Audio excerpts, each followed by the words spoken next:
This is Weekly Woman by Jubilance for PMS. Yeah, so we just kind of start off with some more like softball type of questions. What is your favorite show that you've binged during COVID, this pandemic that's been a year? Yeah, it's actually been a full year now. And I think that all of us have binged so many shows this year, way more than usual, because there hasn't been a whole lot else to do. But one of my favorite shows that I recommend to everybody is 1015. They had their second season release over summer. It's fantastic. It is, if you haven't heard of it or seen it, it is these two women in their early 30s that wrote it and star in it. And it is them acting as themselves in middle school in the late 90s. Oh my God. So it is cringy in the best possible way. They are hilarious, and they are acting alongside other actual like young teenagers. So it is just, it's funny. But I think it also sort of applies to what we're talking about, because it is these two middle schoolers going through everything that a middle schooler goes through. So of course there's a first period episode, but just a lot of other firsts and things that I think we can all relate to from when we were that age. That's amazing. And I'm like already cringing just thinking back to middle school. Like Exactly. the word middle school gives me like a shudder. Exactly. Yeah. And they really play that up. And I think for me, because I'm also in my early 30s, so everything that they are showing is so well set design. The props are spot on. Like the rooms that they have are just designed in a way that my friends in my rooms were. Wow. I really hope there's like lots of Lisa Frank. That was like my 90s experience. Lisa Frank binders, Lisa Frank pencils. Yes. So like, I think like the real currency were the erasers. Like how many erasers? Oh yeah. Yes. Absolutely. Yeah, to top your pencil, man, that was the best. Do any of you have a favorite book that you've read this year? What should we be reading? Well, I think we all read quite a bit, and I read more than I probably read since like high school, which is great. It's something I've been meaning to do. So I'll give you two favorite books. One's a nonfiction and one's a fiction. First one, nonfiction, is called How to Do Nothing. It's by Jenny Odell. And I know that other Rachel, she read that as well. It's great. I think a lot of people who read it, they kind of think it's going to be about like how to unplug, how to get off the internet, how to get off social media, but it becomes a much bigger kind of manifesto than that. It involves all kinds of different stuff, and really just talks about the attention economy, which I didn't even know was a thing until I read this book. So highly recommend. And then the other book is called Ducks Newburyport. It's by Lucy Ellman, and it is an incredible work of fiction. It is 1,000 pages long, which I didn't know that when I bought it. And so when it came in the mail, I'm like, holy, okay, like I was not expecting this. But I read it all within like a month. It was incredible. It's consciousness, which I know a lot of people don't like, but if you like it, you'll love it. So is it Newburyport like in Massachusetts? Like yes. Area? Yes. Okay. Mm-hmm. Oh, yeah. Cool. But I won't wear anything, but okay. It's great. Great book. Great. I'll have to pick it up. Yeah. Great. Do you guys have a favorite quarantine hobby? Yeah, I've actually been running quite a bit. Near the beginning of the pandemic, my dad signed up for a 50-mile race. Like running? Yeah, a 50-mile running race in Bryce Canyon. He's done a half marathon, which we did together, and then he did a 50K, I believe it is, which is 36 miles. Now he's going for 50 miles. Wow. He's 62, by the way. But then my sister-in-law convinced me to sign up for the 30K in Bryce Canyon. So we would be like, running a fourth of what my dad is running or whatever, but it's more than I've ever ran. So me and her have actually been running every weekend, doing the trails out here in Colorado. And it's crazy what you can do when you just decide to do it, I guess. Were you a runner before this, or is this like brand new to you? I started running on a whim in 2018. I trained for a half marathon for 3 months, but I couldn't even run a mile before that. And then I ran a half with my dad a few months later, and then I got just totally burnt out on that. Because for the second one, I was training indoors on a treadmill, so it was terrible. So I took like a year break, and now I'm back, and I've been running outside all winter, so I don't feel that same burnout like before. I've been really enjoying it and toughening up a bit. I'm always like, it's cold, I need to go inside. But I feel like this has really helped. Wow, that's amazing. Very impressive. Just running a ton, getting into really good shape, and all I've been doing all quarantine is baking and eating bread and cookies and sweets. Do you have a favorite recipe? You know, I've been on that sourdough starter kick, so I've sort of been just switching that up a little bit. I made bagels last week from scratch, which was really fun. Oh, wow. Yeah. Yeah. So no favorites, but you know, it's been fun just to bake things. But I'm very impressed with what Rachel's doing. That is amazing. Probably should be running. That is a hobby that I need in my life. I am definitely on the baking streak. I got a book like last week, and I've made 4 cakes from it and devoured them all. That's awesome. And Solid any favorite rock. recipes? Do you have any favorite recipes that you've made? We need to have a little recipe exchange. Yeah, we should. I'll email you after this. Yeah. Perfect. And so, Rachel, you mentioned that you're living in Denver now. You talked about Bryce Canyon.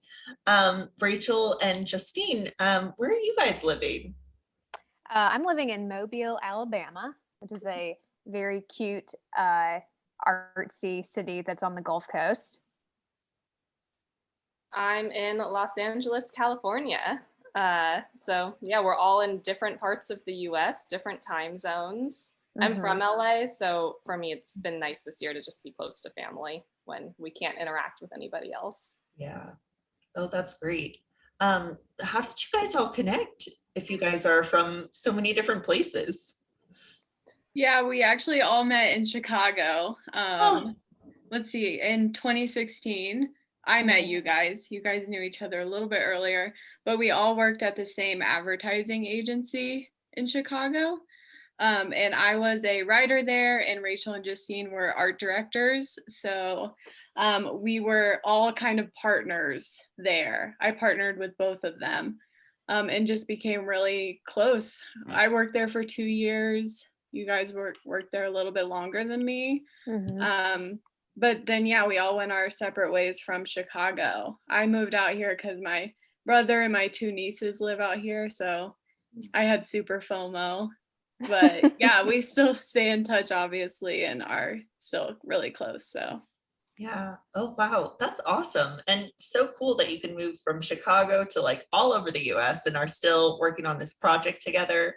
And for our listeners, they don't really know what this is about, but what is First Period Stories? Can you talk a little bit about starting it and what it is?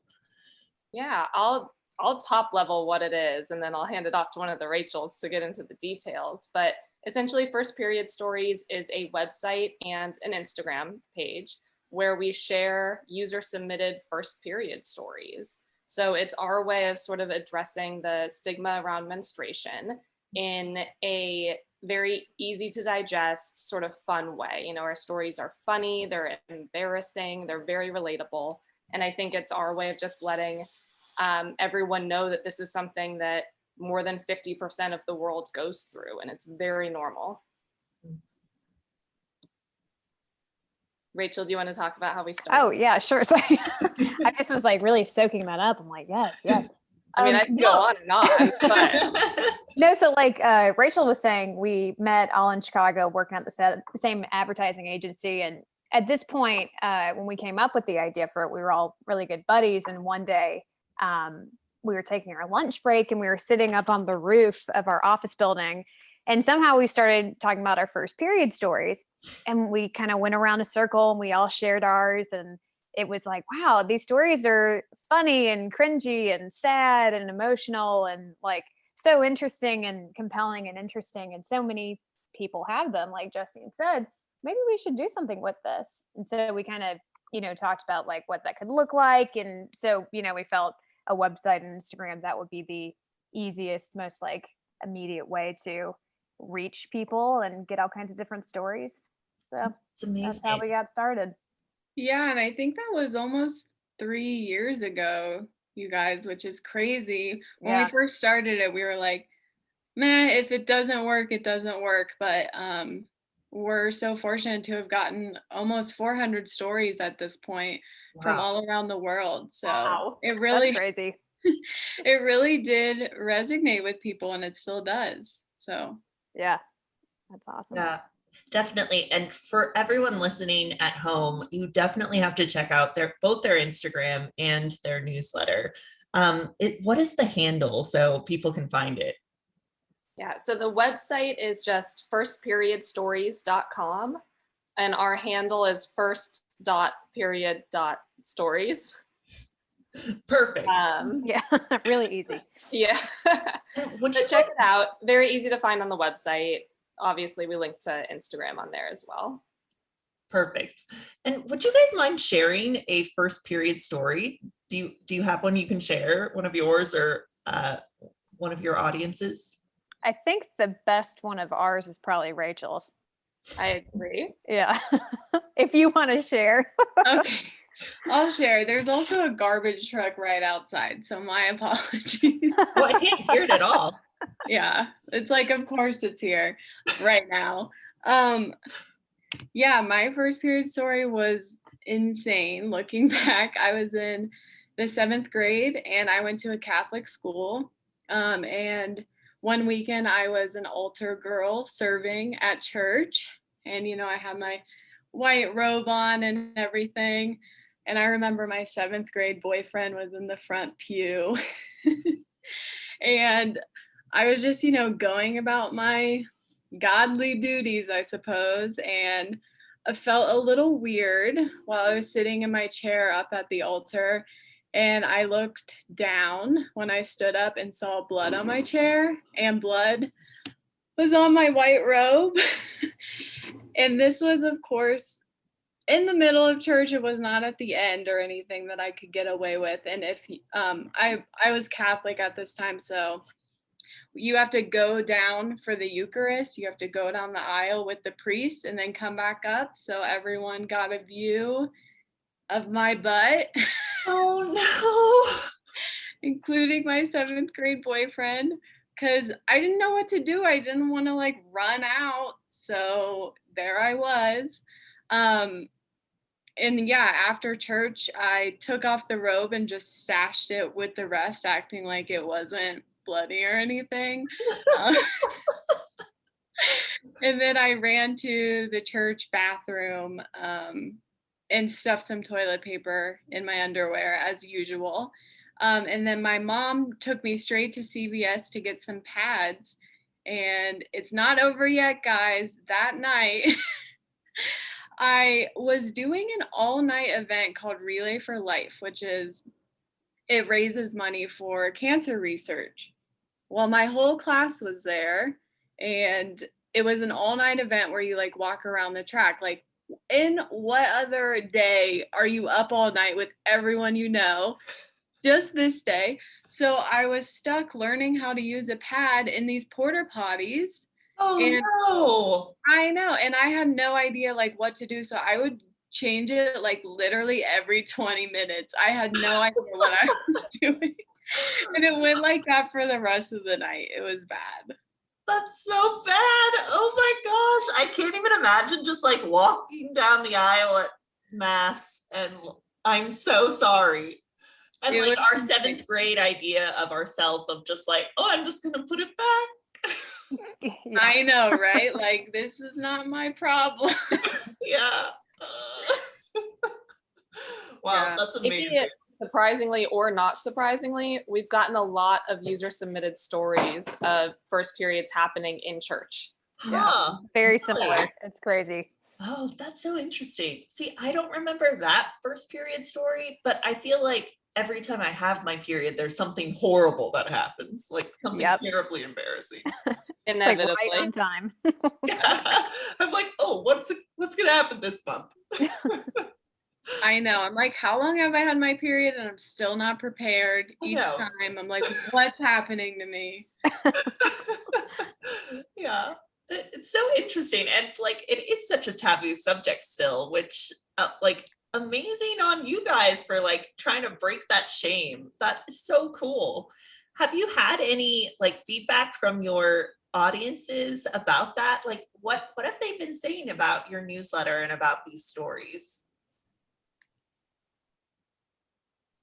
Who wants to take it? Ooh, none of us. Sorry, I just lobbed this at you. Yeah. Well, as I told you a little bit ago, we have over 400 stories. Obviously, this is resonating with people. We get a lot of DMs from young menstruators who have not gotten their period and they're curious, like, is it ever going to happen to me? Like, what's going on? Is this normal? Also, like people who have just got it and don't know what to do. We have a lot of young people in our DMs wondering what's going on. And also people that are older and ask us questions through our DMs. I think this has become like our Instagram has become like a safe space for people to ask these questions. And although we aren't experts, we all do have a period. So we have some, advice to offer. But And yeah, even people who aren't menstruating like are asking us questions. Like Justine had a very long back and forth conversation with a teenage boy about the birds and the bees, essentially. She was very patient. So it's just interesting how many people feel like it is a safe space, even if they aren't menstruating, even if they're male or, aren't menstruating. It's like, it's fine for them to ask questions and we're happy to have them. Wow, that's amazing. And I think that's part of the point of why we started this is one, a lot of young girls, when they are getting ready to start their periods or just started it, don't have all the information they need and maybe feel very alone in that. So this is a place where they don't need to feel alone. But also just like I started this off is ending that stigma around menstruation. Why aren't we talking about it? Everyone should feel comfortable talking about it. Yeah, that's really wonderful. That's amazing. Oh, is that a dog? Yeah. Just came up to join me on the couch here. Aw. I Rick. I'm hogging all the sun in the corner over here, and the dog wants in on that. That's incredible. And something that we always ask on this podcast is, what is your definition of womanhood? That's such a tricky question because I think there isn't a very clear answer on what is womanhood. It is such a personal identity. And I think especially the way that we talk about gender right now is so fluid. Even with first period stories, we're very cognizant of not saying women, we say menstruators. Maybe you picked up on that just already with the way we've been talking, because there are menstruators who don't identify as women. And so it's a little bit more of an inclusive term. And I think the same goes for womanhood. There isn't a clear-cut definition. It is just a personal identity. And if you feel that you are a woman, then you are. I think that we're very open-ended with that. There are as many definitions of womanhood as there are women. I think everyone has their own special definition of what that means for themselves. Yeah. And I think that's why I love to ask it too, because I think it's something that changes like minute by minute as you go through your day. Yeah. Which I think is exciting about like us as identifying as women, or whoever does, or whoever feels that way. And if you guys had some advice to give to like someone you met on the street, or someone who needs advice on their period, what would you say to them? I would just let everyone know that periods are normal, guys, period. It's crazy the amount of people in their stories and in our DMs and everything who are so confused when they get their period. They're not sure what it is. They're scared they might be dying. That's a theme. A lot of people confuse brown blood with they thought they pooped their pants. It's a big theme because we just expect, they see blue liquid on commercials and they're like, okay, well, that's what it is. And then there's brown in their pants, they're confused and they're scared. And that moment of like confusion and shame and it just not clicking carries throughout our lives. Like every period, you kind of experience that same thing over and over again.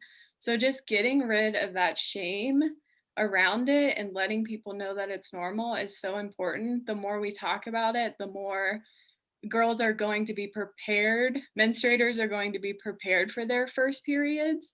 They're going to be like, oh my gosh, this is it. This is happening and I'm ready for it. And it's not going to be like, I'm confused. Am I dying? Is there something wrong with me?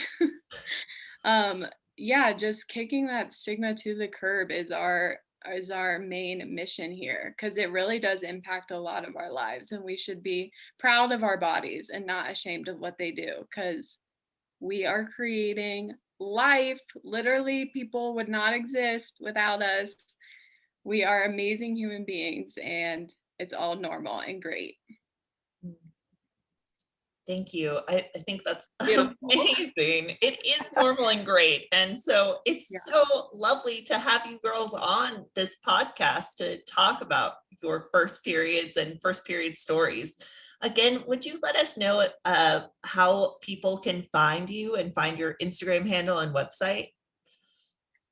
Yeah, for sure. So our website is firstperiodstories.com. There you can go to the submit tab and fill in our little application. It's just your name, where you live, and your story. It's super fun. As I said, we get stories from all around the world, from the US to the UK to Pakistan to India. Cool. So everyone is welcome to submit. We love it. The more the merrier, obviously. And then our Instagram is at first.period.stories. There we post illustrations for each story. Rachel and Justine create those for each story. Wow. So it's really fun. You get to see what your illustration is going to be. And we also pull quotes from our stories to get people to read the whole thing on our site. So firstperiodstories.com, check it out, guys. That's amazing. Is there anything else you guys would like to add to our listeners?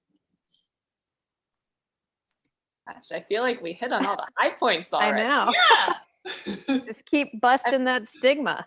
Yeah, I would say just keep sharing your stories, keep talking about it.